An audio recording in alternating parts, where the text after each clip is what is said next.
इन्हें ये गल आखी है कि आइंदा को काम होया करेगा छोटे मोटे बॉर्डर लाइन पर इधर सब मिल के काम करा करा। ठीक है ठीक है ठीक है सर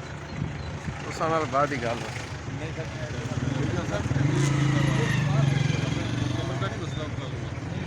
गाड़ी की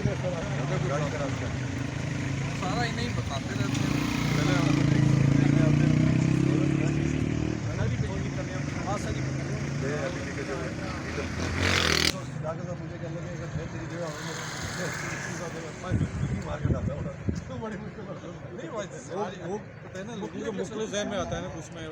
पता नहीं कि बंदा गड़बड़ कर रहा है हालांकि ऐसी बिल्कुल कोई नेमत है भी अल्लाह ये बना लो भी है इंशाल्लाह